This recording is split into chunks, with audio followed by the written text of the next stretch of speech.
नमस्कार दर्शक मित्रों, अब तक न्यूज में आपનું हार्दिक स्वागत है। अपनी साथे हूँ आकांक्षा गोंडलिया। शुरुआत करिए આજની મુખ્ય હેડલાઇન્સ થી। રાહુલ ગાંધીને માનહાનિ કેસમાં મળી 2 વર્ષની સજા, કોર્ટે 10,000ના બોન્ડ પર જામીન કર્યા મંજૂર। ગુજરાત કોંગ્રેસમાં નેતૃત્વ પરિવર્તનના ભણકારા, નવા પ્રમુખ નિમાય તેવી સંભાવના। મહાઠગ કિરણ પટેલે આચરેલી છેતરપિંડીમાં પત્ની માલિની અને પીઆરઓ હિતેશ પંડ્યા સુધી શું રહેલું આવશે? નજર કરીએ વિસ્તૃત સમાચારો પર। કોંગ્રેસ નેતા રાહુલ ગાંધી સામે 2019માં દાખલ કરવામાં આવેલ માનહાનિના કેસમાં કલમ 499, 500 અને 504 હેઠળ રાહુલ ગાંધીને દોષિત જાહેર સુરત કોર્ટે આજે ચુકાદો જાહેર કર્યો છે, જેમાં સુરતની કોર્ટે રાહુલ ગાંધીને દોષિત જાહેર કરી 2 વર્ષની સજા ફટકારી છે તથા કોર્ટે 10,000ના બોન્ડ પર જામીન મંજૂર કર્યા છે। રાહુલ ગાંધીએ પોતાના બચાવમાં જણાવ્યું કે મારા નિવેદનથી કોઈને નુકસાન નથી થયું। સજાના એલાન બાદ રાહુલ ગાંધીએ વકીલ મારફતે જામીન મળ્યા છે। 10:50 રાહુલજી કોર્ટમાં હાજર થયા। જેવા નામદાર કોર્ટમાં હાજર થયા તરત જ 2 મિનિટમાં નામદાર કોર્ટે તેમનો ચુકાદો સંભળાવ્યો ને ચુકાદામાં એવું કીધું કે રાહુલજી, તમને ભારતીય દંડ સંહિતાની કલમ એટલે આઈપીસીની કલમ 499 અને 500 નીચે તમને ગુનેગાર ઠરાવું છું। ત્યાર પછી પૂછવામાં આવ્યું કે હવે રાહુલજીએ એવું કીધું કે આ સજા વિશે મારે એટલું જ કહેવું છે કે મેં કોઈ ખોટું કૃત્ય કર્યું નથી। હું એક રાજકીય નેતાના હેસિયતથી દેશમાં થતા ભ્રષ્ટાચારોને ખુલ્લો પાડવો એ મારી પ્રાથમિક ફરજ છે અને મારી ફરજ મેં નિભાવી છે, એ સિવાય મેં કશું જ કર્યું નથી। ત્યાર પછી સજાની તરફેણમાં અને સજાની વિરુદ્ધમાં દલીલો થઈ। સજાની તરફેણમાં ફરિયાદીના વકીલે દલીલ કરી કે રાહુલજીએ 2018માં એક સોગંદનામું કર્યું હતું સુપ્રીમ કોર્ટમાં અને સુપ્રીમ કોર્ટની માફી માગી હતી। અમારા તરફથી એવી દલીલ થઈ રાહુલજીનો પ્રથમ ગુનો છે અને રાહુલજીએ કશું ખોટું કર્યું નથી। ભલે તમે સજા તો કરી છે પણ અમે માનીએ છીએ કે મેં કંઈ ખોટું કર્યું નથી, એટલે મિનિમમ સજા થાય એવી દલીલ હતી। બંનેની દલીલ સાંભળ્યા પછી નામદાર કોર્ટે આ બંને કલમ નીચે વધારેમાં વધારે 2 વર્ષની સજા છે એ મેક્સિમમ સજા ફરમાવી છે। સજા ફરમાવ્યા પછી સસ્પેન્શનની એપ્લિકેશન આપી એટલે સજા મોકૂફીનો ઓર્ડર થયો છે। કોંગ્રેસ માન્ય વિપક્ષની લાયકાત પણ ધરાવે તેટલી બેઠકો પણ જીતી શકી નથી। પરાજયની સમીક્ષા માટે રચાયેલી કમિટી દ્વારા ધગધગતો રિપોર્ટ તૈયાર કરવામાં આવ્યો હોવાનું જાણવા મળી રહ્યું છે। આગામી દિવસોમાં પ્રદેશ પ્રમુખ સહિતનું આખું સંગઠન માળખું વેરવિખેર કરીને નવા અધ્યક્ષની વરણી કરવામાં આવશે। જિલ્લા અને મહાનગરોમાં પણ સંગઠન માળખાનું વિસર્જન કરી દેવામાં આવશે। દિલ્હી હાઈકમાન્ડ દ્વારા ગુજરાતમાં વર્તમાન સંગઠન માળખામાં મોટા પાયે ફેરફાર કરવાનો નિર્ણય લઈ લીધો છે। ટૂંક સમયમાં નવા પ્રદેશ અધ્યક્ષના નામની ઘોષણા કરવામાં આવશે। હાલ વિધાનસભાના વિપક્ષી નેતા તરીકે કોંગ્રેસ દ્વારા ઓબીસી સમાજમાંથી આવતા અમિતભાઈ ચાવડાની વરણી કરી છે, ત્યારે પ્રદેશ પ્રમુખ તરીકે પાટીદાર સમાજમાંથી આવતા આગેવાનની નિમણૂક કરવામાં આવે તેવી સંભાવનાઓ જણાઈ રહી છે। પ્રધાનમંત્રી કાર્યાલયના સ્ટ્રેટેજી એન્ડ કેમ્પેનિંગના એડિશનલ ડાયરેક્ટરનો ખોટો હોદ્દો ધારણ કરી મહાઠગ કિરણ પટેલને કાશ્મીર અને ઉત્તરાંચલમાં Z+ સુરક્ષા મેળવીને આઈએએસ અને આઈપીએસ અધિકારીઓ પર રોફ જમાવવા ચકચારી પ્રકરણમાં કિરણ પટેલના પ્રવાસ કાર્યક્રમ અંગેનો તખ્તો સીએમ કાર્યાલયના પીઆરઓ હિતેશ પંડ્યાએ ગોઠવી દીધો હોવાની ચર્ચાએ ચકચાર જગડી છે। હિતેશ પંડ્યાના પુત્ર અમિત પંડ્યા અને જય સીતાપરા મહાઠગ કિરણ પટેલના વહીવટદાર હોવાનું તેમજ 2014 પછી કિરણ પટેલે કાશ્મીરનો અવારનવાર પ્રવાસ કર્યો છે। કાશ્મીરમાં કલમ 370 રદ થયા બાદ કિરણ પટેલે કાશ્મીરમાં અવરજવર વધી ગયું હોવાનું સૂત્રો જણાવી રહ્યા। રાષ્ટ્રીય સફાઈ કર્મચારી આયોગના ઉપાધ્યક્ષ અંજનાબેન પવાર રાજકોટના આંગણે આવ્યા હતા। એટલું જ નહીં, તેઓએ રાજકોટમાં બનેલી દુર્ઘટના અંગે ખેદ વ્યક્ત કર્યો હતો। જણાવ્યું છે કે મૃતક પરિવાર છે તેમને 10 લાખ રૂપિયા આર્થિક સહાય પેટે અને એટ્રોસિટી એક્ટ હેઠળ હાલ 4 લાખ રૂપિયાની સહાય ચૂકવવામાં આવી છે। પત્રકારો સાથે વાતચીત દરમિયાન તેઓએ જણાવ્યું કે અન્ય વ્યક્તિ કે જે કોન્ટ્રાક્ટર હતો તેનું પણ મૃત્યુ નિપજતા તેને આર્થિક સહાય મળવી જોઈએ। અંતમાં તેઓએ જણાવ્યું કે આ પ્રકારના અનેક કેસો આવી રહ્યા છે, ત્યારે MS એક્ટ હેઠળ કોઈપણ સફાઈ કામદારે પૂરતા સાધનોથી સજ્જ જઈને જ ભૂગર્ભમાં ઉતરવું જોઈએ। कई जगह ऐसी घटनाएं होती है। 2013 का जो MS एक्ट है, सुप्रीम कोर्ट का जो एक एक्ट बना है, उसमें ये लिखा है कि किसी भी मानव को सीवर में बिना किसी संसाधन यानी सुरक्षा उपकरणों के नहीं उतारना चाहिए। अगर ऐसा कुछ होता है तो उसमें जो दोषी व्यक्ति है उसको सजा का प्रावधान भी है। तो एमएस एक्ट का पालन देश में बहुत कम हो रहा है, और इसमें जब तक जिम्मेदार व्यक्ति को सजा नहीं होगी तब तक इस एक्ट का हम सुचारू रूप से पालन नहीं कर पाएंगे। आयोग सफाई कर्मचारी, उनके आश्रितों का जो सामाजिक, आर्थिक एवं शैक्षणिक जो उनका आधार होता है, उनको हम उनका पुनर्वास कैसे करें, उनको हम कैसे अंतिम पंक्ति से मुख्य धारा में जोड़ें, इसका अध्ययन करने के लिए आता है। 21 तारीख को जो दुर्घटना हुई है वो बहुत ही खेद का विषय है। इस तरह की दुर्घटना नहीं होनी चाहिए कहीं भी, और इसके लिए हम सबको मिलकर इस चीज़ का ये मिशन को, इसको सीरियसली लेना चाहिए।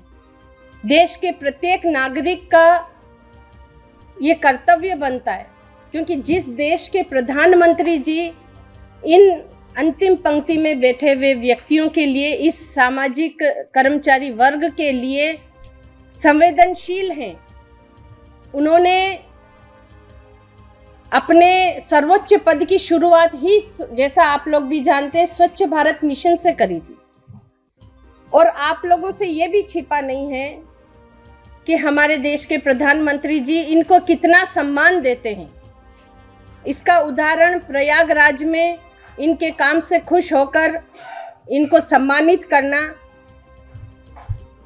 बनारस कॉरिडोर के उद्घाटन के अवसर पर सफाई कर्मचारियों के साथ बैठकर भोजन करना, इस बात का प्रमाण है कि उनके मन में सफाई कर्मचारी वर्ग के प्रति कितनी संवेदना है। तो इस चीज़ के लिए हम सभी और सभी देश के सब नागरिकों का कर्तव्य बनता है कि अपने मन में इन लोगों के प्रति संवेदना रखें, और कहीं भी इस तरीके का कोई काम होता दिखे तो उस चीज़ को बिना देर किए उसको रोका जाए, क्योंकि इसमें कुछ सेकंड में ये दुर्घटना हो जाती है। इतनी जहरीली गैस उसके अंदर होती है कि बाहर खड़ा हुआ व्यक्ति भी उसको बर्दाश्त नहीं कर सकता। देखिए, गलती तो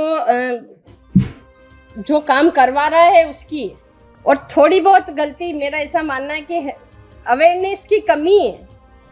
उतरना ही नहीं चाहिए। सबसे पहली बात तो जब तक हमें कोई सुरक्षा उपकरण नहीं मिल जाते हैं, उतरना ही नहीं चाहिए। लेकिन ये चीज़ इसलिए हम नहीं मान सकते क्योंकि अवेयरनेस नहीं है। गरीब समाज है, गरीब कर्मचारी वर्ग है, अपने बच्चों का, अपने पेट का पालन पोषण करने के लिए वो इस तरीके के काम करने के लिए मजबूर होते हैं।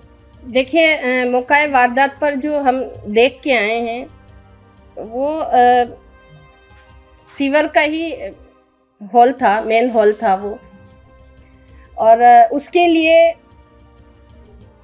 मैंने जो हिदायत दी थी पहले भी और अभी भी मैं ये चीज़ हिदायत ही दे के जा रही हूँ।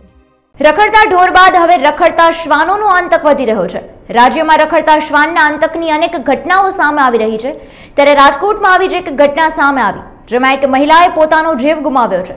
એક દંપતી બાઇક પર જઈ રહ્યું હતું ત્યારે કૂતરાએ મહિલાની સાડીનો છેડો પકડી લેતા મહિલા બાઇક પરથી પટકાઈ હતી, જે બાદ તેમને સારવાર માટે હોસ્પિટલ ખસેડવામાં આવતા તબીબોએ તેમને મૃત જાહેર કર્યા હતા। મંજીભાઈ ગોબરભાઈ ગોંડલિયા, પારસોદારી કોઠારિયા રોડ ઉપર, અને ત્યાંથી અમે હવનમાં જતા ગામડે હણમતિયા ગોલીડા, અને આજી ડેમ સોકડી આગળ સડતા કૂતરું વાંહે દોડ્યું, એટલે એ હૈડી કરવા ગયું વાંહે, એટલે એ પડી ગઈ। મેં બ્રેક મારીને વલસાડના ઉમરગામના માંડાની કંપનીમાં આગ લાગવાની ઘટના સામે આવી હતી। માંડામાં પ્લાસ્ટિક ઝોન નજીક આવેલી પેકેજિંગ કરતી ઋષિકા પેકેજિંગ નામની કંપનીમાં આગ લાગી હતી। કંપનીમાં ભીષણ આગ લાગતા અફરાતફરીનો માહોલ સર્જાયો હતો। આગને કાબૂમાં લેવા માટે 8 થી 10 જેટલા ફાયર ફાઇટર ઘટના સ્થળે આવી પહોંચ્યા હતા। ડિસ્ટ્રિક્ટ કોર્ટ દ્વારા કોર્ટ ઓફ કન્ટેમ્પ્ટનો પરિપત્ર જાહેર કરવામાં આવ્યો, જેના વિરોધને પગલે વકીલો એક દિવસ માટે કોર્ટ કાર્યવાહીમાં અલિપ્ત પણ રહ્યા હતા। ત્યારબાદ બાર અને બેન્ચના વિવાદને લીધે ન્યાયની કામગીરી ઓરંભે ન ચડે તેને ધ્યાનમાં રાખીને ડિસ્ટ્રિક્ટ કોર્ટ દ્વારા પરિપત્ર પરત ખેંચી લેવામાં આવ્યો હતો, જેથી અંતે બાર અને બેન્ચના વિવાદનો સુખદ અંત આવ્યો હતો. આજનું જનરલ બોર્ડ મળતા પહેલા પીડીજે સાહેબે પરિપત્ર છે એ પાછી ખેંચી લીધેલો છે, એટલે બાર અને બેન્ચ વચ્ચે સુખદ સમાધાન થઈ ગયેલું છે, એટલે જનરલ બોર્ડમાં હવે કોઈ તકરાર છે નહીં. એ કેસ અંગે બાર એસોસિએશન પગલાં લેવાનું વિચારેલું છે અને આગામી જનરલ બોર્ડમાં શું કાર્યવાહી કરવી એનું બધા સભ્યો નક્કી કરશે. એજન્ડા તો અમારે આ જો પરિપત્ર રદ ન થાય તો આથી વધારે જલદ કાર્યક્રમો કરવા એ માટેની આજની મીટિંગ હતી. દર વર્ષની જેમ આ વર્ષે પણ શક્તિપીઠ અંબાજી ખાતે સમસ્ત સિંધી સમાજ દ્વારા શ્રદ્ધાભાવથી ઈષ્ટદેવ ભગવાન ઝૂલેલાલના 1073માં જન્મદિવસ નિમિત્તે ચેટીચાંદના તહેવારની રંગે ચંગે પરંપરાગત રીતે હર્ષોલ્લાસપૂર્ણ ધામધૂમથી ઉજવણી કરવામાં આવી હતી. કાલાવડ તાલુકાના નવા રણુજરામાં રામદેવજી મહારાજનું મંદિર આવેલ છે. રણુજા ખાતે આવેલા સુપ્રસિદ્ધ રામાપીર મંદિરમાં ભક્તોનું ઘોડાપુર ઉમટ્યું હતું. આજે ચૈત્ર સુદ બીજના દિવસે રણુજરામાં રામાપીરના મંદિરે અન્નકૂટ યોજાય છે અને સાથે જ આજે અહીં 52 ગજની ધજા પણ ચડાવવામાં આવે છે, જેના દર્શન કરવા મોટી સંખ્યામાં ભાવિકો ઉમટી પડે છે. અહીં બીજનું અનેરું મહત્વ હોય છે. અહીં ભક્તો 12 બીજની માનતા રાખે છે અને ભક્તો દૂર દૂરથી ચાલીને આવીને અહીં માનતા પૂરી કરે છે. રામદેવ પીરના મંદિરમાં અન્નક્ષેત્ર પણ ચાલે છે. ગુજરાત સહિત દેવભૂમિ દ્વારકા ઓખા ગામે આજરોજ ઝૂલેલાલ જયંતીની ઓખા સિંધી સમાજ દ્વારા ઉજવણી કરવામાં આવી. મંદિરમાં વિવિધ કાર્યક્રમો યોજાયા, જેમ કે ધ્વજા આરોહણ, આરતી, સમૂહ જનોઈનું આયોજન કરવામાં આવેલું, જેમાં ઓખા મીઠાપુરના સિંધી સમાજના બાળકોની સમૂહ જનોઈ અપાઈ હતી. સાંજે શોભાયાત્રા પણ યોજવામાં આવશે અને રાત્રિના સમૂહ પ્રસાદી સાથે ભક્તિસભર કાર્યક્રમો ઉજવાશે. સવારથી 4 મંદિરમાં આયોલાલ ઝૂલેલાલના નાદ સાથે વાતાવરણ પણ ગુંજી ઉઠ્યું હતું. રંગીલા રાજકોટની સ્વાદ શોખીન જનતાને મુંબઈની ખૂબ જાણીતી કાફે ચેઇન ગીગીલનો હવે વર્લ્ડ ક્લાસ ટેસ્ટ મળશે. જેરીભાઈ અને અભિષેકભાઈએ રાજકોટના સ્વાદ શોખીનો માટે નવો કન્સેપ્ટ અને નવો ટેસ્ટ લઈને આવ્યા છે. અમીયોગ બિલ્ડિંગ, એસ્ટ્રોન ચોક, ટાગર રોડ, હેમુગઢવી હોલ પાસે ગીગીલ બ્રાસરીના નવા આઉટલેટનું દબદબાભેર શુભારંભ કર્યું છે. ઉદ્ઘાટન સમારોહમાં કાફેના ફાઉન્ડર ઉર્મિલા તાંબે ખાસ ઉપસ્થિત રહ્યા હતા. વોલસ પેનકેક, પાસ્તા, પિઝા, બર્ગર, શેક અને ચા, કોફી, રાઈસ બોલ, મોકટેલ સહિત અવનવી સ્વાદિષ્ટ વેરાયટી પોકેટ ફ્રેન્ડલી બજેટમાં સ્વાદ શોખીનોને પીરસવામાં આવશે. ત્યારે ગીગીલ બ્રાસરી કાફેની વિગતવાર માહિતી જેરીભાઈ તથા ફાउंडर उर्मिला तांबे पूरी पाड़ी थी. नमस्ते, मेरा नाम उर्मिला तांबे है. हम 2 पार्टनर्स हैं. Giggle, I own Giggle brand. Ishwar Kanwarjani and Urmila Tambe, हम 2 पार्टनर्स हैं. वी ओ दिस ब्रांड और ये हमने 2007 बेसिकली कंसल्टिंग देना चालू किया बाकी कैफेज में, एंड 2017 में हमने लेबोरेटरी के नाम पे गीगल स्टार्ट किया एंड इट वाज सक्सेसफुल. गीगल मतलब हम कोई चीज़ को देख के अच्छा लगता है.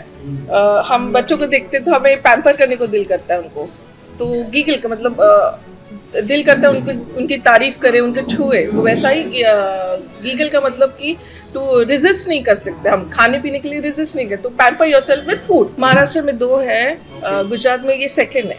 One is in Junagadh, one now in Rajkot. मेरा नाम जेरी है और दिस इज अभिषेक, मेरे पार्टनर. इसकी शुरुआत मुंबई से हुई थी. उर्मिला मैडम है, हमारे फ्रेंचाइजी ओनर है. राजकोट में मैं बहुत साल से रह रहा हूँ, तो मैंने देखा कि कैफेज में सिर्फ बर्गर, सैंडविच, पिज्ज़ा बहुत कम वेरायटी होती है. बजरंग ग्रुप राजकोट द्वारा अनेक सेवाकीय प्रवृत्तिओ करवामां आवे छे. पक्षी घर, पाणीना कुंडा, चकलीने चण माटेना फीडर वगैरे विनामूल्ये वितरण करवामां आवे छे. आ सेवाकीय प्रवृत्तिमां अनेक लोको जोड़ाय छे तथा साथ सहकार आपे छे. આ અંગે વધુ વિગતો અબ તકની મુલાકાતે આવેલા હસુભાઈ ગણાત્રા દ્વારા પૂરી પાડવામાં આવી હતી. નામ મારું હસુભાઈ ગણાત્રા અને બજરંગ ગ્રુપમાંથી આવું છું. સાથે અમારી આખી ટીમ છે. કિશોરભાઈ કારિયા છે, સુનિલભાઈ મજેઠિયા છે, જતીનભાઈ પિંડોરા છે, મીનાબેન છાગાણી છે, હર્ષાબેન કક્કડ છે અને મનુભાઈ ભગત છે. આ બધાની અમારી ટીમ છે. લગભગ 20 થી 25 કાર્યકર્તાઓની આખી ટીમ છે. છેલ્લા 4 વર્ષથી અમે ગરડિયાકુવા રોડ ઉપર પંચમુખી હનુમાન જતીની ડેરી છે એની બાજુમાં અને સામે એક કોમ્પ્લેક્સ છે, ત્યાં રવિવારે લગભગ ખાલી હોય એટલે જ્યાં પાર્કિંગનો જ્યાં છે ત્યાં અમારું લગભગ 40-50 ખુરશી બેસી શકે. અમારી પ્રવૃત્તિમાં મુખ્ય એ છે કે પ્રાકૃતિક પ્રવૃત્તિઓ અમે કરી છે. એમાં ખાસ કરીને ચકલીના માળા છેલ્લા 3 વર્ષથી કન્ટિન્યુ વિના મૂલ્યે લાકડાના અને માટીના ચકલીના માળા ઉપરાંત પાણીના કુંડા અને ફીડર. મોડાસામાં ચેટીચાંદ તહેવારની સમસ્ત સિંધી સમાજ દ્વારા હર્ષોલ્લાસભેર ઉજવણી કરવામાં આવી. ચેટીચાંદ નિમિત્તે શહેરમાં ભવ્ય શોભાયાત્રા નીકળવામાં આવી। આ શોભાયાત્રામાં સિંધી સમાજના લોકો મોટી સંખ્યામાં જોડાયા હતા। ધર્મ જાગરણ સમિતિ દ્વારા આગામી તારીખ 26ના રોજ ચોટીલા ડુંગર પરિક્રમાનું આયોજન કરવામાં આવ્યું। આયોજનમાં સંતો મહંતો સહિત હજારો લોકો જોડાશે અને રાજકોટથી ચોટીલા ભાવિકોને વિનામૂલ્યે લઈ જવા વાહનની પણ વ્યવસ્થા કરવામાં આવી છે। આ અંગે વધુ વિગતો અબ તકની મુલાકાતે આવેલા મહેશભાઈ મિયાત્રાએ પૂરી પાડી હતી અને ધર્મપ્રેમી જનતાને જોડાવા માટે પણ અપીલ કરી હતી। હું મહેશભાઈ મિયાત્રા, રાજકોટ ધર્મ જાગરણ સમન્વય સમિતિ દ્વારા સૌરાષ્ટ્ર પ્રાંત દ્વારા આયોજિત માં ચોટીલા મુકામે ચામુંડા ધામમાં ચોટીલા ડુંગર માં ચામુંડાની પરિક્રમાનું આ બીજું વર્ષ આયોજન છે। તો સૌરાષ્ટ્ર પ્રાંતમાંથી દરેક માય ભક્તોને માં ચામુંડાના દર્શન કરવા માટે અને માં ચામુંડાની પરિક્રમા કરવા માટે અમે ધર્મ જાગરણ સમન્વય સમિતિ દ્વારા તમને આમંત્રણ પાઠવીએ છીએ। તમે અને તમારા પરિવાર સાથે માં ચામુંડાના પરિક્રમા ધામમાં પધારશો અને માતાજીની સાનિધ્યમાં તમારું પવિત્રતા અને હિન્દુ ધર્મની એક સંગઠન માટે જે આપણે આ આયોજન છે। પાટણ જિલ્લાના શંખેશ્વર તાલુકાના કુંવરગામ ખાતે સમસ્ત ગડસાયા પરિવાર દ્વારા શ્રી વીર ભીમાસિંહ તથા નશાશી એવં વીર વચરાજ દાદાનો યજ્ઞ યોજાયો। ભજન કીર્તન ભોજન સાથે ભવ્ય ઉજવણી કરવામાં આવી। સમસ્ત ગડસાયા પરિવારના વડવાઓ ગૌરક્ષણમાં શહીદ થયેલા તેમના સાનિધ્યમાં ભવ્ય લોક ડાયરો યજ્ઞ અને ભોજન કાર્યક્રમ યોજાયો। આ પ્રસંગે દાતાનું સન્માન કરવામાં આવ્યું। ગડસાયા પરિવાર દ્વારા સાધુ સંતો તથા રાજકીય અગ્રણીઓની ઉપસ્થિતિમાં ભવ્ય ઉજવણી કરવામાં આવી હતી। ભજન ભોજન અને યજ્ઞમાં મોટી સંખ્યામાં લોકો ઉપસ્થિત રહ્યા હતા। ઉકાજી વસમજી અમરાપુર આજે કુંવર ગામના આંગણે તાલુકો શંખેશ્વર જિલ્લો પાટણ જ્યાં અમારું ગડસાયા પરિવાર સ્નેહ મિલન જેમ કે અમારા વીર ભીમાસી તથા નશાસી ત્યાં યજ્ઞ ભોજન સમારંભ રાખેલો છે। તો સમસ્ત ગડસાયા પરિવાર અહીં ઉપસ્થિત થયેલ છે અને રાત્રે સંતવાણી કાર્યક્રમ પણ રાખેલો છે અને અમારા કુટુંબને દાદો સારા આશીર્વાદ આપે અને બધાને સુખી રાખે એવી હું દાદાને પ્રાર્થના કરું છું। રાજકોટની ભાગોળે જ્ઞાન અને સંસ્કારના સમન્વયથી બાળકોનો સર્વાંગી વિકાસ કર્ણાવતી ઇન્ટરનેશનલ સ્કૂલ કરી રહી છે। રેલનગર સ્થિત કર્ણાવતી ઇન્ટરનેશનલ સ્કૂલના વિદ્યાર્થીઓનો સર્વાંગી વિકાસના હેતુ શિક્ષણની સાથે કોમ્પિટિટિવ એક્ઝામની તૈયારીઓ પણ કરાવે છે। સાથોસાથ બાળકોમાં સંસ્કારનું સિંચન કરવા શિક્ષકો માતૃત્વ જેવું વાત્સલ્ય વિદ્યાર્થીઓ ઉપર વરસાવે છે। વિદ્યાર્થીઓમાં સંસ્કારનું સિંચન કરીને મજબૂત રાષ્ટ્રનું નિર્માણ કર્ણાવતી સ્કૂલ કરે છે। ટૂંક સમયમાં કર્ણાવતી સ્કૂલ CBSE સાથે પણ શરૂ થવા જઈ રહી છે। હું અશોક પાંબર, કર્ણાવતી ઇન્ટરનેશનલ સ્કૂલના સંચાલક। આપ સૌ વાલી મિત્રો જાણો છો કે રેલનગરની અંદર ટૂંક સમયમાં કર્ણાવતી ઇન્ટરનેશનલ સ્કૂલ બાળકોના એજ્યુકેશન માટે અને બાળકોના સર્વાંગી વિકાસ માટે ખૂબ સરસ મજાનું કાર્ય કરી રહ્યું છે। માત્ર ને માત્ર એજ્યુકેશન નહીં, સાથે સાથે કોમ્પિટિટિવ એક્ઝામની તૈયારી જેમ કે જવાહર નવોદયની તૈયારી, બાલાચડીની તૈયારી પણ સાથે સાથે અમે કરાવીએ છીએ। સાથે સાથે બાળકોની અંદર સંસ્કાર આવે। અમારા શિક્ષકો એક માતા જેવો પ્રેમ બાળકોને આપે છે। એજ્યુકેશન તો આપે જ છે પણ માતા જેવો પ્રેમ બાળકોને આપે છે એટલે બાળકોને સ્કૂલે આવવું પણ ગમે છે અને અમે દરેક બાળકને એવા સંસ્કાર આપીએ છીએ કે તમે સ્કૂલે આવો ત્યારે મમ્મી પપ્પા અને વડીલોને પ્રણામ કરીને જ આવવાનું। એટલે એનાથી શું થાય કે બાળકો સંસ્કારી થશે તો 5 વર્ષ પછીનો જે સમાજ આવશે એ આખો સમાજ સંસ્કારિત થશે અને સંસ્કારિત સમાજ થકી એક મજબૂત રાષ્ટ્રનું નિર્માણ થશે। એટલે અમારી સ્કૂલનો હેતુ એવો છે કે એજ્યુકેશનની સાથે સાથે બાળકોને સંસ્કાર પણ આપો અને આપણા બાળકો માત્ર ને માત્ર ગુજરાત લેવલે નહીં પણ UPSC GPSC જેવી પરીક્ષા ક્રેક કરી શકે એના માટેનું પોઝિટિવ એટમોસ્ફિયર આપીએ છીએ। 2024થી કર્ણાવતી સ્કૂલ CBSE સાથે આવે છે। અમરેલી જિલ્લામાં કોરોનાને લઈને આરોગ્ય વિભાગ સતર્ક થયું। આજ સુધીમાં 53 કેસ નોંધાયા છે। 31 દર્દીઓ સાજા થઈ ચૂક્યા છે ત્યારે 22 દર્દીઓની સારવાર ચાલી રહી છે। અમરેલી તંત્ર દ્વારા પણ પૂરતી તૈયારીઓ થઈ ચૂકી છે। હોસ્પિટલના સુપ્રિન્ટેન્ડન્ટ ડોક્ટર RM રીત્યાએ જણાવ્યું તેમજ અમરેલી રાજુલા લાઠી સાવરકુંડલા હોસ્પિટલમાં બેડ ઓક્સિજન પુનઃ કાર્યરત કરાયા છે। હું ઇન્ચાર્જ જિલ્લા આરોગ્ય અધિકારી તરીકે ડોક્ટર જોશી કોરોનાના કેસ વિશે આપને કહી શકું કે 1 જાન્યુઆરીથી માંડીને આજની તારીખ સુધી એટલે કે 23 સુધી આપણા જિલ્લામાં કોરોનાના કુલ 53 કેસ ડિટેક્ટ થયા છે। એમાંથી અત્યારે એક્ટિવ કેસ 22 છે। 31 કેસ ડિસ્ચાર્જ થઈ ગયા છે, સાજા સારા થઈ ગયા છે, દે આર એટ હોમ। અને અત્યારે જે આપણી પાસે 22 પોઝિટિવ કેસ છે એમાંથી 19 ગઈકાલે પોઝિટિવ આવ્યા છે, પણ સદભાગ્યે આમાંથી કોઈ પણ પેશન્ટને ઓક્સિજન ઉપર કે વેન્ટિલેટર ઉપર રાખવાની જરૂર નથી પડી, બધા નોર્મલ પેશન્ટ છે. એટલે હાલમાં જે પેશન્ટ છે એમાં પણ ચિંતાનો વિષય પ્રમાણમાં ઓછો છે, કેમ કે કેસની સિવિયરિટી ઓછી છે.